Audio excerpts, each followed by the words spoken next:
లోగోలో సాంస్కృతిక అస్తిత్వం ప్రతిబింబించాలి కదా. ఈ ప్రాంత చరిత్ర జీవన విధానం వ్యక్తం కావాలి కదా. అవి వ్యక్తం కానప్పుడు సమస్య అవుతుంది, చర్చ జరుగుతుంది. మీరు ముందే చర్చ చేసి అందరి అభిప్రాయాల మేరకు దాన్ని రూపుదిద్ది ఉంటే ఇవాళ ఇంత ఘర్షణకు అవసరం లేదు, అవకాశం కూడా రాకపోవాలి. అప్పుడు మీరు చేసిన తప్పిదం ఇవాళ కొత్త లోగో అవసరాన్ని తీసుకొచ్చింది. ఒక చర్చ జరుగుతున్నది. ఆ చర్చ జరుగుతున్నప్పుడు సహజంగానే ఒక భిన్నమైనటువంటి రూపంగా దాన్ని డిజైన్ చేయాలి. ప్రజల ఈ ప్రాంతానికి ఉండే ప్రత్యేకతను మనం ప్రతిబింబించాలనే ఆలోచన ఇవాళ పాలకులకు కలిగింది. వాళ్ళు కూడా ఏం తొందరపాటుగా చేయట్లేదు కదా. వాళ్ళు కూడా ఏమంటున్నారంటే కళాకారులందరినీ కూర్చోబెట్టి చర్చ చేసి ఒకదాన్ని కాన్సెప్ట్ను తయారు చేస్తున్నారు. ఆ కాన్సెప్టు ప్రాతిపదికన విస్తృతంగా చర్చ చేస్తారు. అందరి ఈ విస్తృత ఏకాభిప్రాయాన్ని సాధిస్తారు. సాధించినాకనే దాన్ని విడుదల చేస్తారు కదా. తొందర ఎందుకు ఇప్పుడే అంటున్నా. మార్పే చేయరాదు అనే భావనకు నేనైతే కట్టుబడి లేను. ఒక మార్పు అవసరమైతే ఉంది. ఏ మార్పు అయినా ఇవాళ ప్రభుత్వం తీసుకురావాలంటే కొంత అందరినీ ఒప్పించుకొని చేస్తేనే మంచిది అనేది నాకున్నటువంటి అభిప్రాయం. ఆ అభిప్రాయం ఇవాళ ప్రభుత్వం కూడా అదే ఆలోచనతో ఉంది. కాబట్టి ఇవాళ తొందర ఏం అవసరం లేదు. ఇంకా సమయం తీసుకొనైనా అందరినీ ఒప్పించైనా ప్రభుత్వం దాన్ని సరిగ్గానే రూపొందించాల్సినటువంటి అవసరం ఉంది.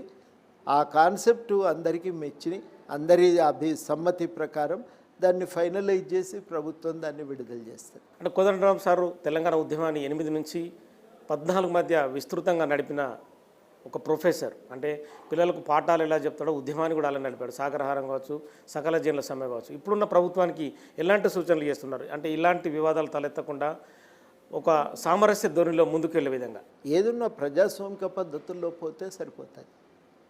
ఇది ఎవరి మీరు కూర్చున్న ప్రతిష్ట ఏం లేదు, ఎవరి వ్యక్తిగతమైన ప్రతిష్ట ఉంది ఏం లేదు.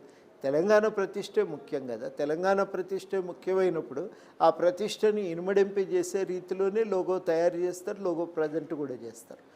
అట్లనే లోగో ఉంటుందని చెప్పి నాకు నమ్మకం కుదిరింది నిన్న వారు మాట్లాడినవన్నీ విన్న తర్వాత. అదేదో మీ నుంచి సూచనలు ఏమన్నా తీసుకున్నారా? అంటే మీ అభిప్రాయాలను కూడా అక్కడ వ్యక్తపరిచారా? అందరిని అడిగినరు కదా. సహజంగా అడున్న వాళ్ళందరినీ చర్చ ప్రధానంగా ఆర్టిస్టుల మధ్యనే జరిగింది. వాళ్ళు ప్రధానంగా ఆర్టిస్టులు కాన్సెప్ట్ను డెవలప్ చేస్తున్నారు. ఇంకా అది పూర్తి నిన్న సాయంత్రానికి అది ఒక రూపం తీసుకున్నది. ఆ చర్చ జరుగుతున్న సమయంలో మీకు ఎట్లా అనిపిస్తున్నదని అందరి అభిప్రాయాలు అడిగితే మాకు తోచిన విషయాలు కూడా మేము చెప్పడం జరిగింది. దశాబ్ది ఉత్సవాలు జరుగుతున్న క్రమం, దశాబ్ది ఉత్సవాలకు అంటే కోదండరాం సార్ అంటే ఎలాంటి సూచనలు ప్రభుత్వానికి చేస్తున్నాడు? ఎవరెవరిని గౌరవించాలని ఒక ప్లాన్ ఆఫ్ యాక్షన్ ఉంటుంది కదా, ఎలా ముందుకు పోతున్నారు? ఇప్పుడు 10 ఏళ్ళు ఎన్నడూ కూడా మమ్మల్ని దరికి కూడా రానియలేదు. అది వాస్తవమే కదా. ఈ రాష్ట్రానికి వ్యతిరేక శక్తులం కాదు, ఏం కాదు. ఈ ప్రత్యేక రాష్ట్ర సాధనకు మా వంతు ప్రయత్నం చేసినటువంటి వాళ్ళమే. కానీ